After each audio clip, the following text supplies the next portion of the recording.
नाज़रीन, आप देख रहे हैं प्रोग्राम सच का सफर और मैं हूं आपकी मेजबान सना फैसल।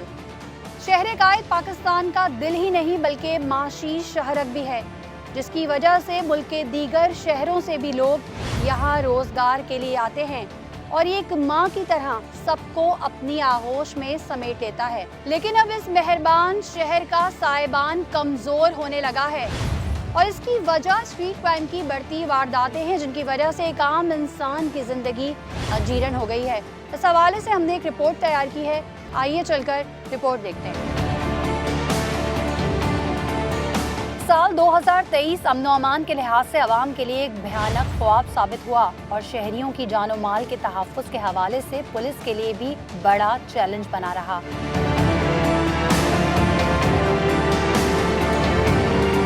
रवा बरस कराची में स्ट्रीट क्राइम के 77,744 वाक़यात पेश आए, जिसमें 100 से ज़ायद अफराद अपनी ज़िंदगी से हाथ धो बैठे, जबकि 432 अफराद जख्मी हुए। कराची के मुख्तलिफ इलाकों से 1800 से ज़ायद गाड़ियाँ और 50,000 से ज़ायद मोटरसाइकिलें छीनी और चोरी की गई। 2023 के दौरान शहरियों से 25,000 से ज़ायद मोबाइल फ़ोन छीने गए। इसके अलावा नकद रकम, कीमती जेवरात से भी लोग महरूम कर दिए गए, जिनके अदादो शुमार अंदाजे से कहीं ज़्यादा है। शहर की बिगड़ती सूरत हाल ने आला सतह पर भी हलचल मचा दी और इंतज़ामिया की तवज्जो भी अपनी जानिब मबजूल करा ली। लेकिन इन सब के बावजूद छीना झपटी, चोरी डकैती की वारदातों का सिलसिला न थम सका और मासूम लोगों की जिंदगियों का चिराग गुल होता रहा और उनके घर वाले इंसाफ की दुहाई देते रहे कि आखिर कब तक ये सब होता रहेगा। सब कुछ तबाह कर दिया है। अरबाब इख्तिदार जवाब दें हमें, क्या किया, क्या कर रहे हैं। 2023 अब इख्तिताम पर है, लेकिन सबके लिए एक सवालिया निशान छोड़कर जा रहा है कि 2024 में मजीद इक़दाम करने होंगे ताकि अवाम के जानो माल के तहफ़्फ़ुज़ को यकीनी बनाया जा सके। कराची के हालात किसी से ढके छुपे नहीं हैं। शहरियों के साथ लूटा मारी की बेइंतहा वारदातों ने पूरे शहर में हलचल मचाई हुई है। माशरती निज़ाम एक अरसे से मुख्तलिफ जराइम के शिकंजे में जकड़ा हुआ है। स्ट्रीट क्राइम के वाक़यात ने अवाम की जिंदगी को जहन्नुम बना रखा है। मंशियात का इस्तेमाल भी समाजी बुराइयों को बढ़ाने में अहम किरदार अदा कर रहा है।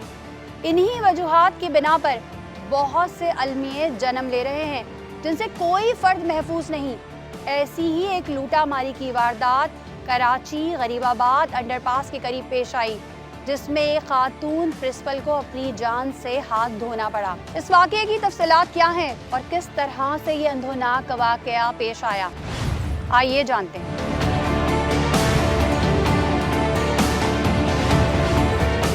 नाज़रीन, इस वक्त हमारे साथ फरखुंदा जबी मौजूद हैं, जो कि मेंबर हैं सिंध बार कौंसिल के, और इनका सिर्फ यही तारुफ नहीं है, ये रखशंदा जबी की सिस्टर भी हैं। जिस घर का जाता है वो तकलीफ़, दर्द, अजियत वही महसूस करता है। हम तो सिर्फ इजहार अफसोस कर सकते हैं। क्या कहेंगे आप उनके हवाले से? मेरी छोटी बहन थी और हम 5 बहन भाइयों में सबसे छोटी हुई थी। अभी उसकी ऐसी उम्र नहीं थी कि वो चली जाए इतनी जल्दी अपने बच्चों को छोड़ के, लेकिन नागानी कहेंगे ना, बेहतरीन बहन थी मेरी। जाना इस फानी दुनिया से हम सब ने जाना है, लेकिन जो नागानी होती है ना, वो शायद बर्दाश्त नहीं हो पाती। बिल्कुल, उसकी उम्र, आखिरी कदम मैंने उसके CCTV फुटेज देखा, आखिरी कदम मैंने देखे अटक, जो पेट्रोल पंप था वहाँ से ये जालिम उसके पीछे लगे थे। अब वो कहा जा रहा है कि वो नशाई थे, वो कुछ नहीं है, वो बिल्कुल नॉर्मल है, वो बेशरम है, कातिल हैं वो लोग, डकैत हैं। और ये सिर्फ मेरी बहन के साथ नहीं हुआ, पूरा नाज़िमाबाद में यही हाल है लोगों का। डकैत वहाँ पे आराम से फिर रहे हैं, वहाँ दीदा दिलेरी से लोगों को दिन रात लूट रहे हैं, लेकिन कोई कुछ बोलने वाले नहीं है। पुलिस को अपनी जिम्मेदारियाँ पूरी करने चाहिए। लोग हर आए दिन डकैतियाँ मार रहे हैं, लोग रास्ते में लोगों को। इससे पहले भी एक खातून को वहाँ रोड पे खींचा था, तो वो उन बच्चों समेत वो रोड पे आ गई थी। तो ये डकैत, ये कैसी दीदा दिलेरी है जिसमें असला भी नहीं है बेटा, और हमसे हमारा ही माल छीन के ले जाओ, समझ के छीना जा रहा है। चीज़ें छीन के ले जाएं, उसका तो तलाफी है बेटा। चीज़ों का क्या करेंगे, चीज़ें दोबारा आ जाएंगी, दोबारा आ जाएंगी। इंसानी जान की तो कोई कीमत लेकिन नहीं है। मेरी बहन चली गई, बस इनको इंशाल्लाह मैं कोर्ट से सज़ा कराऊंगी। कोर्ट से मुझे पूरी उम्मीद है। आप बाय प्रोफेशन लॉयर भी हैं जी, और यहाँ पर मामला आपके अपने घर का है। आप क्या समझती हैं कि इंसाफ कैसे होगा? इंसाफ होगा इंशाल्लाह। हम गवाहियाँ भी पेश करेंगे, आई विटनेस हमारा मौजूद है, वो उनको इंशाल्लाह हम जो है आईपी करवाएंगे, आइडेंटिफिकेशन परेड करवाएंगे कोर्ट में, और उनको इंशाल्लाह पहचानेगा। सीसीटीवी फुटेज मौजूद है जिस पे ये दोनों मुल्जिमान मेरी बहन बहनोई के पीछे मोटरसाइकिल पे जा रहे हैं, और बहुत सारी एविडेंस हमारे पास मौजूद है। इंशाल्लाह इनको सज़ा कराएंगे हम लोग। जब आपको ये इत्ला मिली आप मैं अपने ऑफिस में थी। आपको किसकी कॉल आई? मेरे बहनोई ने मुझे कॉल किया, उन्होंने कहा कि ऐसे ऐसे रक्षिंदा गिर गई हैं शरफाबाद जो अंडर पास है उसके अंदर, और ये छीना झपटी के दौरान मुल्जिमान ने उनसे पर्स छीना और वो गिर गई हैं और सर में चोट आई है, तो आप हॉस्पिटल आ जाएं। मैं भागी अस्पताल पहुंची, एक आधा घंटा तो लगा होगा मुझे, ट्रैफिक की वजह से पौना घंटा लग गया होगा।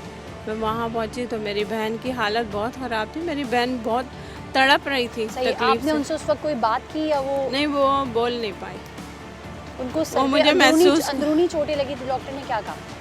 अंदरूनी चोटें थी, उसका सीटी स्कैन हुआ था तो अंदरूनी ही चोट थी उसे। उसके बाद वो जामबर नहीं हो सकी? नहीं, फिर हम दूसरे हॉस्पिटल ले गए उन्हें, लेकिन वो रात को कोई 9:59 पे ख़त्म हो। क्या क़यामत का समा होगा?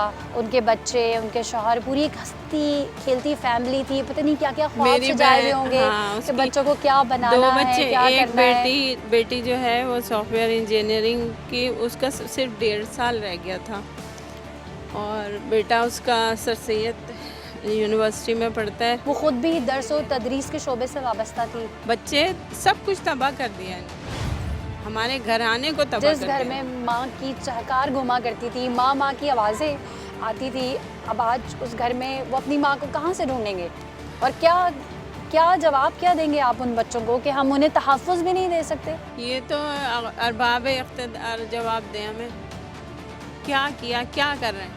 अरबाब इख्तियार को अपने प्रोटोकॉल से फुर्सत मिले तो जवाब दें। आपस में लड़ रहे होते हैं ये लोग कि हमने गिरफ्तार किया तो हमने गिरफ्तार किया, और जाए वक़्फ़ों पे बुलाओ तो ये उसकी हुदूद है, ये उसकी हुदूद है। ये सबसे पहले तो एक जो एसआई साहब थे उन्होंने मेरे साथ ये किया, जब मैं थाने गई तो मुझे पहले तो लेटर ही इशू नहीं कर रहे थे, एमएल लेटर।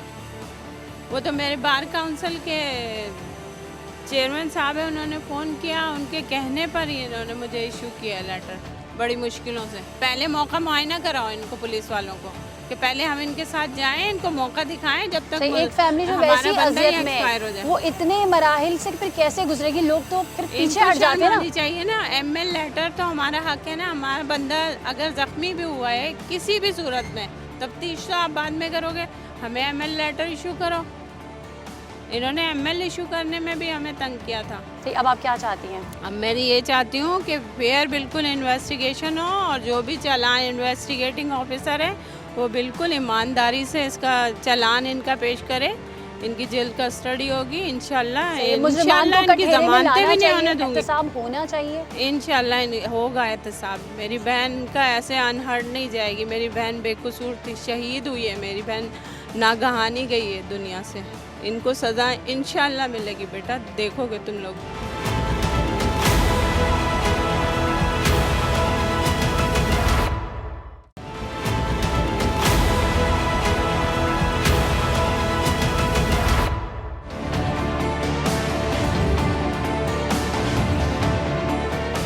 नाज़रीन, इस वक्त हमारे साथ MQM पाकिस्तान की रहनुमा कश्वर ज़हरा साहिबा मौजूद हैं। अस्सलाम वालेकुम। वालेकुम अस्सलाम। इन्ना लिल्लाहि व इन्ना इलैहि राजिऊन। रक्षंदा साहिबा के लिए बहुत अच्छी खातून थी, प्रिंसिपल भी थी, और अगर हम बात करें MQM पाकिस्तान शोबा ख़वातीन की रुकन भी थी, कमेटी की रुकन। जो अंधनाक सानिया उनके साथ हुआ उस पर जितना अफसोस किया जाए कम है। कैसी खातून थी वो? आमतौर पर ऐसा नहीं कि सियासतदान ख़वातीन जहाँ भी हों बहुत अच्छी होती हैं, बहुत इज़्ज़तदार होती हैं, लेकिन MQM में थोड़ा सा मुख्तलिफ माहौल था कि जब इसका शोबा ख़वातीन खोला गया तो मैं उसमें थी। तो इसमें ऐसी ख़वातीन ज़्यादातर शामिल हुई जो घरेलू भी थीं, कॉलेजों में थीं, स्कूलों में थीं।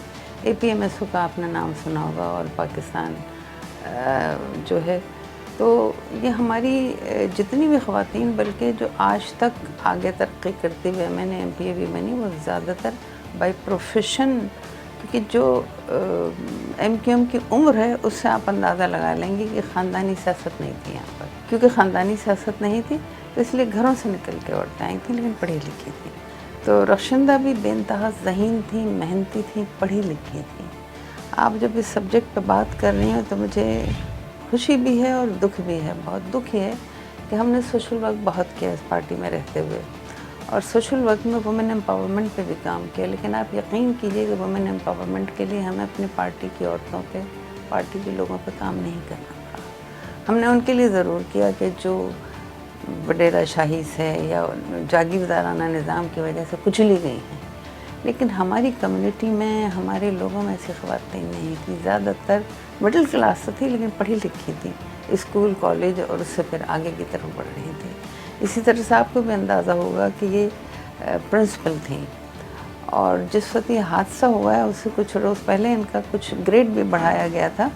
तो इनके पास अपने पर्स के साथ अपने डॉक्यूमेंट से ज़रूरी, जो वो लेके अपने हस्बैंड के साथ कहीं जा रही थी, और उन्होंने, क्योंकि देखिए मिडिल क्लास की औरत के पास कोई लाखों रुपए पर्स में नहीं होते हैं, लेकिन ये वो अपने पेपर्स लेके जा रही थी, और उन्होंने उसको जो उन्हें ये धक्का पड़ा स्नैचर की तरफ से, चीना झपटी हुई, तो वो अपनी फ़ाइलें बचा रही थी अपनी कागज़ की, और उसमें वो गिरी और वो शदीद चोट लगी और फायरिंग भी हुई और वो ज़िंदगी से चली गई। सही। गवर्नमेंट गर्ल्स स्कूल में वो हेड मिस्ट्रेस थी। हाँ, हेड मिस्ट्रेस हैं। अब ये बताइए कितना बड़ा नुकसान, कि किस तरह उसकी माँ ने पढ़ाया होगा, किस तरह उसके शौहर ने ताउन किया होगा, किस तरह वो प्रिंसिपल बनी होगी, और एक प्रिंसिपल का जाना ये है कि सैकड़ों बच्चों की उस्ताद चली गई। ये बहुत बड़ा नुकसान है, बहुत बड़ा लॉस है। साथ में आपने ये भी देखा होगा इस लॉस के ऊपर पार्टी ने तो हमारी बहुत, यानी हम लोग समझिए कि मैंने खुद डायरेक्टली उनके साथ 12-13 साल काम किया है, फिर मेरे बाद आने वाली टीम ने भी काम किया। हर शख्स की आँख अश्क बार थी। उनका काम, उनकी जहानत, उनकी मेहनत, उन तमाम तर चीज़ों के लिए तो मैं नहीं समझती कि ऐसी जान, मैं तो देखिए जान तो बहुत कीमती होती है, किसी की भी हो। जो कुछ इस मुल्क में हो रहा है उसके लिए हम जितना अफसोस करें कम है। जिस तरह शहर में स्नैचिंग हो रही है। असाज़ा की बात की जाए तो असाज़ा को मुल्क का सरमाया कहा जाता है। जब आपको ये इतना मिली तो हाँ, मैं एक शादी में थी और हमारी कारकुन की ही शादी थी, और वहाँ पे मेरे साथ और ज़िम्मेदारान भी MQM के मौजूद थे। तो जब मुझे फ़ोन पर इत्तलाई आई कि वो स्नैचिंग में वो ज़ख्मी हो गई, आप तमाम लोग दुआ करें, रखशिंदा बाजी, एक हमारी वर्कर ने हमको इत्तला दी, तो मैं बिल्कुल उछल गई। जब मेरे साथ 2-3 लोग थे, मैंने कहा कैसे, रखशिंदा बाजी से तो कल भी बात हुई है, पर यानी आदमी एकदम एक्सेप्ट नहीं करता। उनके ज़ख्मी होने की इत्तला पहले आई थी, क्योंकि जब उनसे छीना झपटी हो रही थी तो इस दौरान वो बाइक से गिर गई थी, तो उनको जो ज़ख्म लगे थे, सर पे चोटें आई थी, कहाँ चोटें आई थी? सर पे चोटें आई थी उनके, और उन्हें फ़ौरन हॉस्पिटल लेके चले गए थे उनके हस्बैंड और कुछ लोग। और जैसे ही ये इत्तला आई तो फौरी तौर पे हमारे यहाँ के सभी के यहाँ ये सिस्टम होता है कि लोग इकट्ठे होकर दुआ करने भी बैठ गए और हॉस्पिटल भी पहुँच गए। आप उस वक्त पहुँची थी, हॉस्पिटल गई थी? हाँ, मैं रास्ते में थी, और जिस वक्त ये इत्तला आई तो समझिए एक सन्नाटा जैसे छा गया। यानी किस तरह से वो रात कटी, इतने दिन गुजरने के बावजूद वो ज़ख्म भी ताज़ा है, वो ज़ख्म भी हरा है। चूँकि आपका उनसे काफ़ी गहरा ताल्लुक़ भी था, आप लोगों ने बहुत सारा टाइम एक साथ भी स्पेंड किया था। वैसे बज़ाहिर जो है उनको किस तरह की खातून आपने पाया था? मिलनसार थी? मिलनसार भी बहुत थी, बहादुर थी, फैसले करती थी और उन पर डटी रहती थी। क्योंकि देखिए बल्दिया का इलाका ऐसा था, यानी काफ़ी अर्से पहले की बात, जिस वक्त से मैं काम कर रही हूँ, तो बल्दिया कोई बहुत ज़्यादा MQM के लिए मुख्तलिफ़ कौमियतों के लोग आबाद थे, डिफ़िकल्ट इलाका था। तो उन्हें हमने, जैसे हमारा शोबे ख़वातीन जो होता है उसकी एक कमेटी होती है, उसमें एक इंचार्ज होता है, मैं उस वक्त इंचार्ज थी, मेरे साथ 2 जॉइंट्स थी और 10 ख़वातीन और थी। उन 10 में ये शामिल नहीं थी, लेकिन मैंने सिस्टम ऐसा बनाया हुआ था कि जो लोकल खातून होगी ना वो ज़िम्मेदार होगी, उसको हम बारी बारी हम लोग लुक आफ्टर करेंगे। तो जिस वक्त उनको ये दिया जा रहा था तो कुछ लोगों ने, क्योंकि राय का सबको हक़ है, यही कहा कि उनके बच्चे भी अभी स्कूल में पढ़ रहे हैं, वो आया कर सकेंगे कि नहीं। तो मैंने फिर उनको बुला के बात की, उसने कहा नहीं बाजी मैं पूरी ज़िम्मेदारी से करूँगी और आपको शर्मिंदा नहीं होने दूँगी। डिफ़िकल्ट कायम होता है, मुख्तलिफ़ कौमियतों के लोग हों, मुख्तलिफ़ ज़हनों के लोग हों, उनको डोर टू डोर जाके बताना, क्योंकि MQM ज़्यादा बिलीव करती है पर्सनल कॉन्टैक्ट्स के ऊपर। और उन्होंने जिस तरह इस इलाके को उठाया, और जब उसके बाद पहला इलेक्शन हुआ तो लोग शशतर रह गए। और एक बार जब बुनियाद बन जाती है तो उसके बाद बल्दिया हमारा रहा, आज की घड़ी तक हमारा है। इंजीनियर्ड इलेक्शन भी हुए, 2018 का था जैसे, एमक्यूएम नहीं जीत सकी, लेकिन उस ना जीतने के बावजूद, हारने के बावजूद जिस मजबूती के साथ वो खड़ी हुई थी, आने वाले आखिरी दिन तक उन्होंने पार्टी के लिए और आवाम के लिए काम किया। अगर उनके सोहरान की बात की जाए तो हाँ, जाहिर है कि उनके शौहर, उनके बच्चे, उनकी एक बहन हैं, लॉयर हैं, बहुत समझदार। कितने बच्चे हैं उनके? अभी तक उनके 3 बच्चे हैं। बहुत अच्छा, मैंने उन्होंने सफ़र भी किए हैं साथ, हम टूर्स पे गए हैं तो साथ गए हैं। मतलब इतनी कॉम्पिटेंट और जिसको कहना चाहिए ना फुल ऑफ लाइफ, इतना आसान काम नहीं है उनको बुलाना। और वो नहीं, उनके साथ समझिए कि एक पूरा मोहब्बत का दफ्तर, सलीक़े का दफ्तर, बहुत कुछ बंद हो गया। शहर कराची की बात की जाए तो जिस तरीके से स्ट्रीट क्राइम की वारदातें बढ़ती चली जा रही हैं, उसमें कोई शख्स महफूज नहीं हो, चाहे वो छोटा हो चाहे वो बड़ा हो। कोई भी महफूज नहीं है और कोई असर इसका नज़र नहीं आ रहा। देखिए, इसकी स्नैचिंग करने वाले ये सब लोकल्स नहीं हैं, आप भी जानते हैं, हम भी जानते हैं। पूरे पाकिस्तान की सूरत हाल ये हो गई इस वक्त। देखिए, एक हैव और हैव नॉट पहले तो भूख की वावेला करता रहा। एमक्यूएम बनी ही इस बुनियाद पर थी कि एक मिडिल क्लास जो थी उसकी हिफाजत की जाए और जो लोअर मिडिल क्लास है उसको अपर किया जाए, यही एमक्यूएम का गोल था। लेकिन वक्त आते थे जिस तरह से बतदरीज हम नीचे की तरफ जा रहे हैं ना, तो दुख ये होता है कि वो जो मांग के मदद लेके कर लेता था, वो आज क्राइम की तरफ चला गया। कराची से बाहर से तमाम लोग आते हैं, आबाद होते हैं। कच्ची बस्तियां बदनाम हो गई, लेकिन कच्ची बस्तियों में तो सिर्फ वो लोग आते हैं जो मेहनत के लिए आते हैं, तंदूर लगाते हैं, घरों में औरतें जाके काम करती हैं। आप क्या समझते हैं कि किस तरीके से इस क्राइम को कंट्रोल किया जा सकता है? हाँ, नहीं तो क्राइम कंट्रोल इसलिए नहीं हो रहा कि हमारे यहाँ लोग मुसल्ला नहीं होते कि वो जब आते हैं उन्हें मिल जाता है कुछ ना कुछ, और लेके चले जाते हैं, रख के आ जाते हैं, फिर वापस यानी आपके ख्याल में अब अपनी मदद आपके तहत जो है वो इनसे निपटना होगा। ये बताइए कि हम कैसे करें, क्योंकि हम असलहा रखने वाले लोग नहीं हैं हम। और अगर असलहा मिल जाए तो अगर यही करें तो किस किस्म की जंग हम छड़ेंगे? और फिर लॉ इन्फोर्समेंट एजेंसीज का फिर फ़ायदा क्या? जी हाँ, कोई फ़ायदा नहीं उनका। और ये मैं बता दूँ कि सारे ना सही, लेकिन वो लोग इन्वॉल्व ज़रूर होते हैं। मेरे अपने ऑफिस के बाहर कई बार स्नैचिंग हुई है, मैंने शक्ल भी देख ली, तस्वीर भी खींच ली, सब कुछ दे दी, लेकिन थाने कुछ नहीं कर सकते। तो आखिर कब तक हम अपने प्यारों को इसी तरह से स्ट्रीट क्राइम की नज़र होते देखते रहेंगे? देखिए, वैसे तो लोग अल्लाह के सुपुर्द करके छोड़ देते हैं, लेकिन एमक्यूएम ने अभी तक अल्लाह के सुपुर्द नहीं किया है। एक वक्त है कि अगर ये नहीं हुआ तो फिर हम समझते हैं कि जहाँ पर हमारी पढ़ी लिखी आबादियाँ हैं या कुछ है, हमें इंडिपेंडेंट खड़े होकर अपनी बस्तियाँ बनानी पड़ेंगी, जिन पे फिर क्राइम की हमें, क्योंकि देखिए ये भी 2 लड़के जो पकड़े हैं, बड़ी हैरत की बात है, वरना नहीं पकड़े जाते। और जो पकड़े भी जाते हैं तो वो उस पर ज़मानत पे छोड़ दिए जाते हैं। आखिर ज़मानत कैसे छूट उनको मिल जाती है? लेकिन ये हमारे अंदर जो चीज़ें घुस बैठी हैं ना, इनको हमें देखना पड़ेगा। बस मैं समझती हूँ कि सिर्फ रोशनदाबाजी का वाक़या नहीं, लेकिन इस शहर को तहफ़्फ़ुज़ की बहुत ज़रूरत है। ये पूरे मुल्क को चलाता है, पूरे मुल्क को एक सबक देता है। तो उसके लिए एक आपका एक रोल मॉडल के तौर पे ये शहर था, लेकिन अब नहीं रह पा रहा, उस वजह से कि वो आने वाले जिस तरह से उजाड़ के जाते हैं, उसमें ज़िंदा रहना लोगों का मुश्किल हो गया है। तो कैसे चलेगा? इसके लिए हमें फ़ैसला करना पड़ेगा। बिल्कुल फ़ैसला करना पड़ेगा, क्योंकि स्ट्रीट क्राइम का जो लोग शिकार होते हैं और स्ट्रीट क्राइम के नतीजे में ना सिर्फ अपने कीमती माल बल्कि जान से भी हाथ धोना पड़ता है। उनके अपने कई रिश्ते होते हैं, वो कोई एक फ़र्द नहीं होता, वो घराने होते हैं।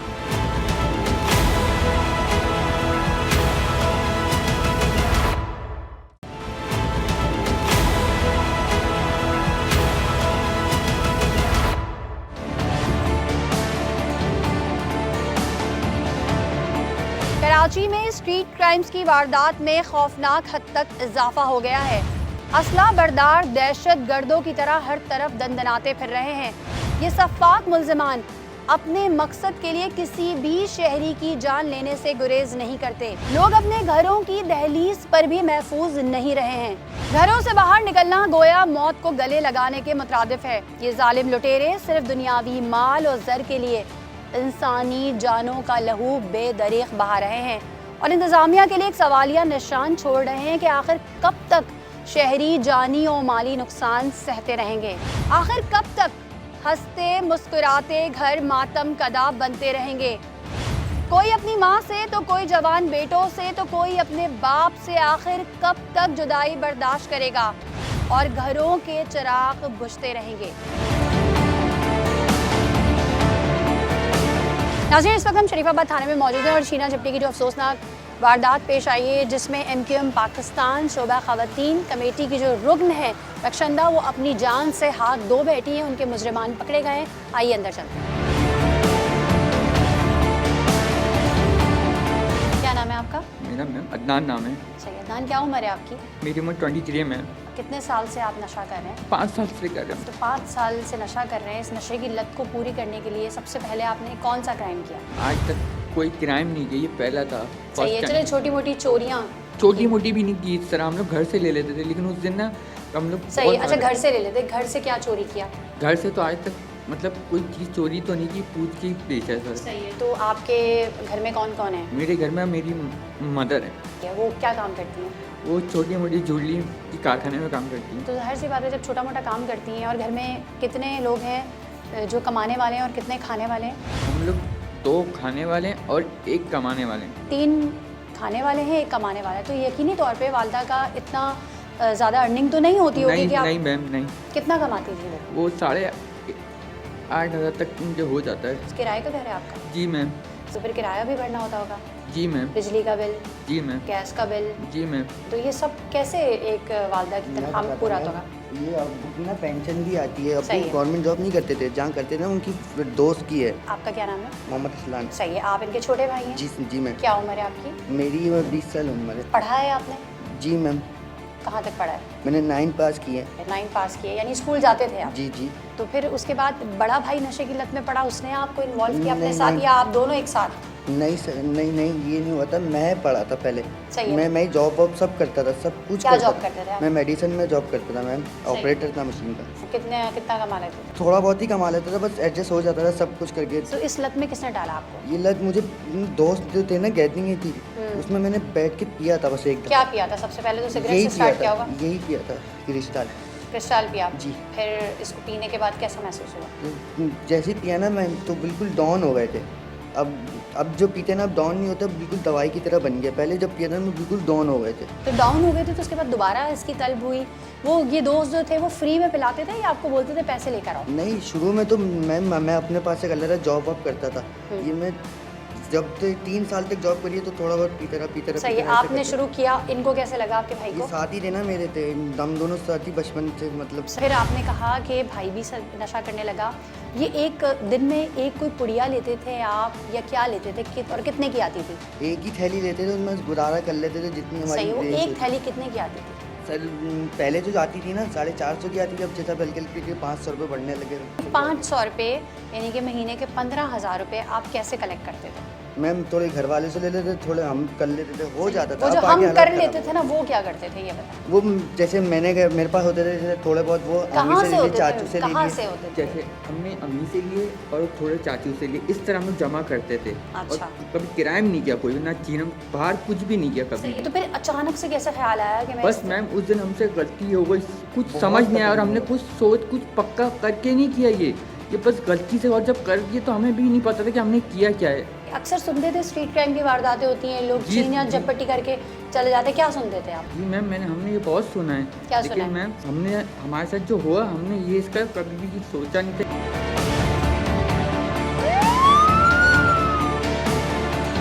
मैं बताऊं, ये मशहूर मकौला है कि जब भी कोई पकड़ा जाता है ना, वो कहता है ये मेरी पहली चोरी है। जी मैम। ठीक है, तो अब आपका तो सारा रिकॉर्ड पुलिस के पास वैसे ही आ गया होगा। जी मैम। बेहतर ये है कि आप खुद बता दें, वो ज़्यादा अच्छा नहीं है, मैं सच बोल रहा मैं- क्योंकि आप जिस बाइक पे आपने वारदात की है वो बाइक भी चोरी की थी। चोरी की थी? जी मैम। वो कैसे चोरी की? वो हमने चोरी नहीं की है, हम जहाँ जाते थे ना लेने के लिए, वहाँ पे हमारी अपनी ज़ाती एक बाइक है। अच्छा। जो वहाँ से वो गायब हो गई थी। सही है। और हम वो बाइक को ढूंढ रहे थे, काफ़ी मतलब पूरी समझ ले रात तक ढूंढी उस बाइक को, उस जगह पे हम लोग परेशान घूम रहे थे। हम लोग वो घर वाले को देना था जवाब मैम, अब ये तो नहीं बोल तो सकते आपने किसी और की उठा ली? हमने उठाई नहीं है, हमें वहाँ के जो लोग थे ना, वहाँ जो बाइक संभालते देखते हैं, मतलब वहाँ जहाँ खड़ी करते थे हम सही। लोग देखभाल करते, उनके पास ये बाइक 2 दिन से खड़ी हुई थी। तो उन्होंने कहा ये ले जाए। उन्होंने बोला ये चीज़ रखो, लेकिन क्या है ये चीज़ हमें वापस चाहिए जब तुम्हारी बाइक आ देगी यहाँ पे। क्योंकि वहीं से गई थी तो उन्होंने बोला था यहीं से बाइक हमें वापस दे देना। सही और ये है। 2 दिन से उनके पास ऐसी ही रखी हुई थी। ठीक है, अच्छा बस फिर मैम। अब उस जिस दिन ये वकवा पेश आया उस दिन क्या सोच के घर से निकले थे और कितने पैसे चाहिए थे आपको? मैम घर से हम निकले थे 300 रुपये, 200 हमारी जेब में थे और 300 रुपये की हमें नीड ज़रूरत थी बस। चाहिए तो मैम। पेट्रोल भी तो डलवाया था आपने। वही तो कह रहा हूँ मैम, 100 रुपये हमने पेट्रोल पे करके 200 बचे थे, 300 अच्छा। की हमें ज़रूरत और थी बस। सही, तो उस 300 के लिए आप भीख मांग लेते, मेहनत मजदूरी कर लेते, ईंटें उठा लेते। आपने ये क्यों सोचा कि मैं चोरी करूं, जबकि आप कह रहे हैं कि मैं चोरी करता ही नहीं हूँ? मैम मैम, वही तो गलती हुई है, वही- बस वही हमने आंटी सो- पैसे एक बस- एक एक को बोलने दें। हाँ, वही तो आंटी के पैसे निकाल लीजिए, बस वही मेरे से ही गलती जी, आपको हुई है कितने बस। पैसे उनके बैग में नजर आए? बस 500 रुपये का नोट उनको रखते हुए मैंने देखा बस, और कुछ भी नहीं देखा सही है, मैंने। आपने क्या किया फिर? बस मैं उनके पीछे बस मैंने भाई को उनको ये बोला, बोले नहीं यार पकड़ेगा तो बहुत टच कर रहा है। मैंने भाई कुछ नहीं होगा, चले ठीक है, आराम से आपने अपने जा। भाई को कन्विंस किया कि इस तरीके से हमें स्नैचिंग करते हैं। तो फिर क्या- क्या किया आपने? तो हमने- कैसे आपको मौका मिला जब वहाँ से आप पेट्रोल पंप से निकले? तो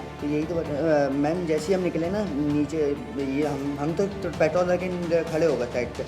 हमने उनको देखा, हमने देखा वो, फिर वो निकले सीधा निकले। वो अंडरपास में नहीं जाते ना मैम, तो हम लोग नहीं करते। अंडरपास बिल्कुल सन्नाटा था। मैंने कुछ किसको- सन्नाटा था, कोई सन्नाटा था, नहीं तो आप लोग भी तो बाइक पे थे, वो भी बाइक पे थे, हाँ तो जी। फिर क्या किया आपने? हमने फिर अंडरपास में डाल दिया मैम, मैं अदनान बोल रहा हूँ। हम्म। तो हमने अंडरपास पे उनको फॉलो करके डाला। जैसे अंडरपास स्टार्ट हुए ना मैम, हमने उनके पास जाके आराम से लगाया सर, ना वो घबराए ना अच्छा, उनको बाइक लगा दी, जी सर। फिर कौन उतरा? चलते हुए हुआ ये। अच्छा, चलते उतरे हुए। भी नहीं, रुकी भी नहीं, और ये 18 और 20 की स्पीड में सब कुछ हुआ है। सही है, आपने उनके पास बाइक लगा दी और आराम उनका से। बैग छीनना शुरू कर दिया। नहीं, चलते भी हो गया बस सब कुछ चलते हुए हुआ ये। हाथ सीधा किया और बैग मेरे पास आ गया ना, मैंने इससे देखा जैसे ना कुछ पकड़ा है ना तो बैग, लगा उनका था। वो डायरेक्ट उन्होंने हाथ बिल्कुल सीधा हो गया था। और सही। इसके पास जितनी देर में इसने बैग पकड़ के और खींच के अपने पास तक लगाया ना, तब तक आंटी बिल्कुल सही थी और सही। कुछ भी नहीं हुआ था। फिर आपने क्या किया स्नैचिंग के बाद? स्नैचिंग के बाद हमने वो बैग इसने रखा अपने पास बीच में और हम लोग निकल गए वहाँ से, और उस टाइम वो तब तक ठीक थी।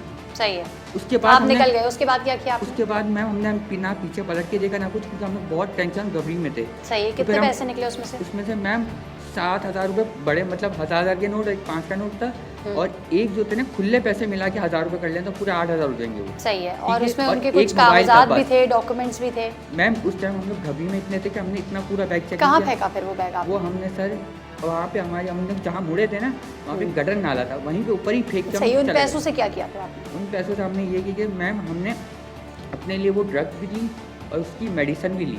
जो मेडिसिन हम लोग मेडिसिन भी खाते मैम, हाँ, हमने तो सोना भी चलिए ठीक है, ठीक है, आपने फिर वो अपने ज़रूरत का सामान लिया जी, फिर? जी, जी, फिर उसके बाद हम लोग घर आ गए मैम। सही, आपको पता चला कि इस वाक़े के बाद हुआ क्या? नहीं मैम, हमें भी नहीं पता चला आप खबरें वबरें नहीं देखते? मैम, हमारे घर में टीवी नहीं था, सही, खराब हो गया। आपको कोई डर नहीं था?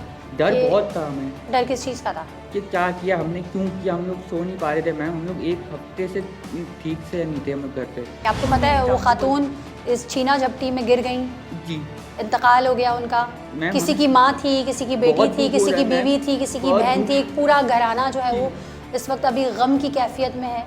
आपको पता है किसी एक इंसान की जान लेना पूरी इंसानियत का कत्ल है। पता लग, यस मैम, लेकिन हमने कुछ सोच समझ की या हमें पता नहीं था, पता था कि ये हो जाएगा ऐसा, तो हम कभी कुछ करते ही नहीं, और ना ही हमने सोचा भी सही, नहीं अब था, शर्मिंदा मैम। है आप? बहुत मैम, बहुत। उनके पैर, आप वो जो सजा दिया हमें हम कबूल लेते और उनको बोला। चले जी, नशे की लत ने एक पूरे घराने को इस वक्त जो है ना, मेरे पास अल्फाज नहीं है, मैं क्या कहूँ। पूरा घराना इस वक्त वहाँ पे एक मातम की सी कैफियत है, सुगवारी है।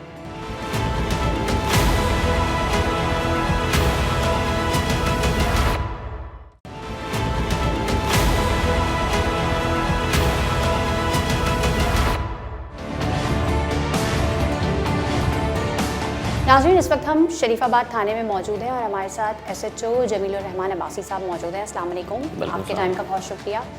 जमील साहब, एक अंधनाक सानिया जो कि स्ट्रीट क्राइम के वाक़े के नतीजे में पेश आया, जिसमें रक्षंदा बाजी अपनी जान से चली गई, ये वाक़या कैसे रिपोर्ट हुआ और क्या अमामल थे? मैम, ये लास्ट फ्राइडे जुमे की नमाज़ 15 दिसंबर का वाक़या है, और लाइक 2:40-41 पे ये फैमिली वहाँ पहली दफ़ा देखी गई है 10 नंबर लियाकताबाद पे अटक पेट्रोल पंप पे। और उसके बाद जब ये जा रहे थे, आई थिंक जो मरहूमा रक्षंदा आपी, उनका कोई पेंशन का मैटर था, तो वो अपने हस्बैंड अजमत सिद्दीकी साहब के साथ किसी मैटर में कहीं जा रही थी ऑफिस में। तो by the time when they reach like ये जो गरीबाबाद अंडरपास है, अमजद साबरी मरूम साहब के नाम से, तो जिसके जो रैंप है, जब ये रैंप पे पहुँचे तो मीनवाइल बाइक के ऊपर 2 लड़के आते हैं 70 पे, और वो इनसे ये जो मरहुमा सिस्टर थी हमारी, उनसे वो पर्स स्नैच करते हैं, स्नैच करके वो चले जाते हैं।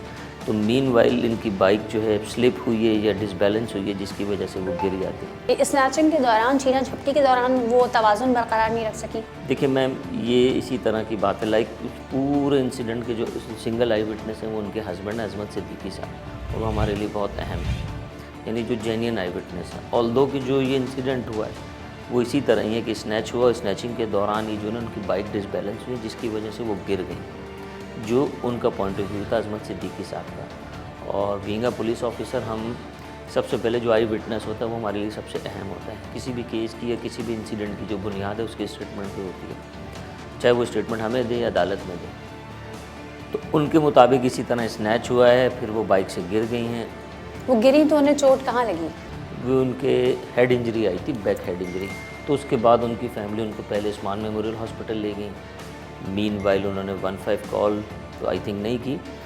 बहरहाल फिर उनकी फैमिली हमारे पास आई है, क्योंकि उस्मान मेमोरियल हॉस्पिटल वालों ने शायद उन्हें रिकमेंड किया था कि ये पुलिस केस है, वो बिल्कुल सही रिकमेंड किया था। वो जब उनकी फैमिली हमारे पास शायद 6 बजे तक आई, अराउंड मगरिब का टाइम था, तो उनको बाकायदा लेटर दिया गया बासी का। तो मीनवाइल उनकी जो तबीयत है बहुत ज़्यादा ख़राब होगी उनके मुताबिक, तो वो उनको अब्बासी की बजाय ज़ियाउद्दीन ले गए, जहाँ पे लाइक रात को 10-11 बजे के करीब वो इस दुनिया में नहीं रही ड्यूरिंग ट्रीटमेंट। उसके बाद डेड बॉडी मैंने खुद उनकी कलेक्ट की, उनसे रिक्वेस्ट की, और अल्हम्दुलिल्लाह उस फैमिली ने हमारे साथ बड़ा ताउन किया, क्योंकि एक लीगल प्रोसीडिंग होती है। ये एक ब्लाइंड मर्डर था, इसके सुराख किस तरीके से लगाए गए? मैम, ये एफआईआर लाइक 24 घंटे बाद कटी है हमारे पास, 24 भी नहीं, अराउंड 36 घंटे बाद। नेक्स्ट डे सैटरडे को एफआईआर लॉन्च हुई है। एफआईआर लॉन्च होने के बाद, क्योंकि हमारे प्राइम सस्पेक्ट थे 2 लड़के, और 154 जो उनकी सिस्टर ने दिया है इसकी केस की कंप्लेनेंट है फरखंदा जमीन में, और बड़ी कम्पिटेंट लॉयर है, और उनके साथ हमारा पहले भी इंटरेक्शन रहा है। बड़ा अच्छा एक स्टेटमेंट दिया, उसके अंदर उन्होंने एक पॉइंट हमें ये दिया था कि ये फैमिली नाज़माबाद 1 नंबर से जब गई है तो ये लालू के 10 नंबर पे अटक पेट्रोल पंप है, वहाँ से इन्होंने पेट्रोल डलवाया था। तो वो हमारे लिए एक सबसे पहला पॉइंट और सबसे अहम पॉइंट ही वही था। तो वहाँ जब ये 2:41.50 के अराउंड ये फैमिली पहुँची है, तो जैसे ये पहुँचे और उसके बाद मरहुमा बाइक से उतरी और उन्होंने अपने पर्स से पैसे निकाल के अपने हस्बैंड को दिए। तो वहाँ पे ये 2 बाइक पे लड़के आते हैं, जिसमें जो बाइक चला रहा होता है इसका नाम था अदनान, और जो बाइक के पीछे बैठा था इसका नाम था अरसलान। तो अरसलान पहले उतरता है, और उतरने के बाद वैसे रैंडमली देखता तो उसकी नज़र पड़ती है एक फैमिली पे, जिस पे एक अराउंड अर्ली 50 की खातून है, तो अपने हस्बैंड को पैसे दे दी। बाद में इन्होंने हमें बताया कि दोनों एडिक्ट हैं, और वो उसको नोट डाउन करता है। वो अपने बड़े भाई को कहता है कि इस तरह वो एक फैमिली है, उसके हाथ में पैसा है, तो वो अपने भाई को राज़ी करता है। इस सारे लाइक टाइम पीरियड में 1.5-2 पौने 2 सेकंड गुजर जाते हैं। तो उस दौरान उस लड़के ने तकरीबन 6 से 7 दफ़ा मुड़ के इन खातून को, इस फैमिली को देखता है। अच्छा, फिर जब हमारे प्राइम सस्पेक्ट ये तब बने थे कि वो पेट्रोल डलवाने के बाद चले नहीं गए, वो बाकायदा कोने पे जाके खड़े हो जाते हैं। उसके बाद ये फैमिली अपना पेट्रोल डलवाती है। फिर वो जो आगे बैठा हुआ इसका बड़ा भाई है इतना, वो भाई के कहने पे फिर माइंड मेकअप इनका हो जाता है, तो 2 दफ़ा वो भी मुड़ के देखता है। ये सारी चीज़ें ऑन रिकॉर्ड हैं। दोनों हस्बैंड वाइफ जब वो अटक पंप से निकल आते तो इनके जाने के अराउंड 15 से 20 सेकंड बाद ये जाते हैं। बज़ाहिर ये पहले थानों में बंद नहीं हुए, लेकिन जिस तरह इन्होंने काम किया तो वो क्रिमिनल एक माइंडसेट का नाम होता है, तो इन्हें पता था कि स्नैचिंग कैसे की जाती है। फर्दर मोर जो ये बाइक चला रहे थे वो हैदरी थाने से चोरी शुदा बाइक है, विच मीन्स कि इन्हें पता है कि क्राइम कैसे करना है। मुल्ज़िमान का सुराख कैसे फिर लगाया गया? जिसमें एफआईआर लॉन्च होने के बाद जो है वो फैमिली से मैंने एक रिक्वेस्ट की थी कि काइंडली आप जो स्नैच सेल फ़ोन है वो काइंडली उसको ब्लॉक मत करवाइएगा। तो उसमें होता ये है कि अमूमन जो क्रिमिनल्स हैं मोबाइल स्नैच या स्टोलन करने के बाद जो है उसके अंदर कोई ना कोई सिम इंसर्ट करते हैं। वो नहीं भी करे तो उसका लाइक कोई कंप्लेस यानी कोई साथ का साथी होता है या कोई फैमिली मेम्बर होता है, तो उसके बाद आपको एक लीडिंग मिल जाती है। इस गेम में भी इसी तरह वो इस इंसिडेंट में 15 तारीख का ये इंसिडेंट है, 18 तारीख को सेल फ़ोन के अंदर एक सिम लगती है। जो मुलजिम है अदनान, ये अपनी वालदा को लेके जाता है जिनका नाम नाहिद है, सेरिना मोबाइल मार्केट में। इसकी भी सीसीटीवी मौजूद है हमारे पास, जिसमें ये बेच रहा और इसने अपने आप को चेहरा मफल्ड किया है, लाइक इसको कोई पहचान ना सके। लेकिन ऑल्दो इससे गलती ये हुई थी कि at the time of crime जो इसने टी शर्ट या शर्ट पहनी हुई थी लाइट सुरमई कलर की या मेहंदी कलर की, तो वही उसने उस दिन भी पहनी हुई थी जिस दिन वो वालदा को लेके आए। उमूमी तौर पर मोबाइल ख़रीदने और बेचने का एक सिस्टम होता है जिसके तहत जो है वो NIC की कॉपी भी सबमिट करनी होती है। जब उन्होंने मोबाइल बेचना चाहा तो उस वक्त वो मोबाइल कंप्लेंट में नहीं आया, तो स्ट्रेट अवे दुकानदार ने खरीद लिया। तो ये वालदा को जो साथ लेके गया था नाहिद अख्तर उनका नाम है, तो उन्होंने अपना ID कार्ड दे दिया। तो बस वहाँ से हमें लीड मिली। फिर जिन साहब ने ये ख़रीदा हम उस तक अप्रोच किया, वो फैसल नाम का लड़का है, उसका कोई कसूर नहीं था क्योंकि वो लाइक रियल इस्टेट का काम कर रहा है, उस बेचारे के भी इल्म में नहीं था क्योंकि उसने भी ख़रीदने से पहले ये सारी अपना होमवर्क किया था कि ये मोबाइल किसी भी उसमें नहीं है। फिर कैसे उस तक पहुँचे? मैम जो वो NIC जो वालदा उसकी दे के आई है, आप मैक्सिमम एक टाइम पे एक NIC पे 5 सिम रख सकते हैं एक्टिव, तो उनकी वाकई 5 सिम थी लेकिन एक्टिव एक ही थी। तो ये जो दोनों भाई सिम इस्तेमाल कर रहे थे वो बेसिकली वालदा के नाम पे थे। प्लस ये 15 का इंसिडेंट है, 16 से इनका ये नंबर चल रहा था। तो वो फिर एक CDR निकलता है, उसका लाइक एनालाइज किया जाता है। CDR में भी 5-6 चीज़ें होती हैं कि लाइक इनकी दिन की लोकेशन कहाँ आ रही है, रात की सही, यानी लोकेशन कहाँ आ रही है। टेक्निकल बुनियादों पर इस केस को जो है वो रिजॉल्व किया गया। जिस वक्त इनको अरेस्ट किया गया ये अपने घर में मौजूद थे या इसी तरह की कोई वारदात करने गए थे? नहीं मैम, उस वक्त ये घर पे मौजूद थे, लेकिन इन पे पक्का हाथ डालने से पहले लाइक हमें वो अथॉरिटी ऑथेंटिसिटी लाइक क्लियर करना हो बहुत ज़रूरी होती है कि किस जगह पे मौजूद है। जगह वो जो जगह थी थोड़ा सा स्लम एरिया, गुंजान आबाद एरिया, उसमें होता ये है कि जब आप टावर की लोकेशन लेते हैं तो वो लोकेशन टावर की आ रही होती है, पिन पॉइंट नहीं। अच्छा, मुलजिमान की जो तस्वीरें थी हमारे पास एक एविडेंस पाइद वही था, लेकिन उनको और जो CDR हमने निकाला और जो CNIC मिला वो एक खातून का मिला है। अब जो उनका हमने फैमिली ट्री लिया तो उसमें सिर्फ एक बेटा FRC में रजिस्टर है, बड़ा बेटा जो बाइक चला रहा है अदनान। अच्छा, अदनान उस वक्त 18 साल का था जब उसकी वो पिक लगी है, अभी उसकी एज 26 है, तो थोड़ा सा फ़र्क नहीं, 8 साल का फ़र्क है। तो 8 साल बाद कोई बंदा सामने आके खड़ा हो जाए तो थोड़ा सा फ़र्क होता है। FRC में सिर्फ एक भाई की वो एंट्री और वैसे ये 3 सगे भाई हैं। एक छोटा फैज़ान नाम है लेकिन वो मेंटली डिसऑर्डर्ड बच्चा है, ठीक नहीं है। तो अल्हम्दुलिल्लाह उन तक पहुँचे, वालदा थे। इनसे भी पहले हम इनके चाचा तक गए, तो उन 2-4 दिनों को जो हमने CDR लिए उसमें ये देखा जाता है कि सबसे ज़्यादा किस नंबर पे कॉल किया जा रहा है। फ़ोन कर रहा है तो उसकी लोकेशन कहाँ है और जो फ़ोन कर रहा है उसकी लोकेशन है। तो वो बेसिकली इनके सगे चाचा हैं, उनका नाम है शकील अख्तर। जो उनको पता था कि ये इस तरह की वारदातों में मुलव्वस हैं? उनके चाचा को नहीं पता, लेकिन वो 70+ एज के आदमी हमारे बुज़ुर्ग हैं, तो वो उन्होंने स्ट्रेट अवे जो हमने इंगेज जिस तरह करना चाह रहे थे कर लिया। अच्छा, उनकी वालिदा को पता था कि उनके बच्चे इस तरह की एक्टिविटी में, क्योंकि वो तो खुद भी साथ, जैसे आपने बताया कि मोबाइल फ़ोन उन्होंने बेचा था, उनका शनाख्ती कार्ड यूज़ किया? नहीं मैम, उसकी वालदा को भी नहीं पता था। वो नहीं पूछती थी कि घर में पैसे आ रहे हैं तो कहाँ से आ रहे हैं? पेरेंट्स को और फैमिली को अल्टीमेटली जनरली हम लोग जो सीनियर्स की डायरेक्शन है हम उनको तंग नहीं कर रहे होते अनटिल अनलेस कि वो कोऑपरेटिव ना हो। जब आपने इनसे इन्वेस्टिगेट किया तो क्या पता चला कि ये रोज़ाना की बुनियाद पर इस तरह की वारदातें करते थे या कभी कभार? मैम देखें, मुलजिम खुद से कभी नहीं कहता, वो हमेशा यही कहता है मैंने पहली दफ़ा की। और इनका कोई क्रिमिनल रिकॉर्ड? मैम बस यही एक वाहिद चीज़ है जिसके ऊपर थोड़ा सा वो था कि इनका क्रिमिनल रिकॉर्ड कोई नहीं। या तो ये कभी पकड़ में नहीं आए होंगे? पकड़ में नहीं आए थे, और जो बाइक इनसे निकल रही है आप जब उसको देखेंगे एविडेंस, ये उसी दिन वही बाइक चला रहे हैं, जबकि ये बाइक इन्होंने बता रहे हैं कि हम जहाँ से अपना ये ड्रग लेने जाते थे गोली मार, उस दिन भी इन्होंने यही हरकत की। ये मोबाइल और पर्स छीनने के बाद इन्होंने पर्स नाले में फेंक दिया था, पैसे और सेल फ़ोन लेके चले गए थे। तो उन्होंने 2 से 3 हज़ार रुपये की जाकर ड्रग लिए, 2-3 दिन लाइक इन्होंने ड्रग यूज़ किए, उसके बाद इन्होंने सेल फ़ोन बेचा है। बैग में बता सकते हैं उस वक्त कितने पैसे थे? मैम देखिए, फैमिली ने हमें 24,000 के करीब बताया था जो FIR में मेंशन है, इन्होंने हमें बताया कि उसमें 8,000 रुपये।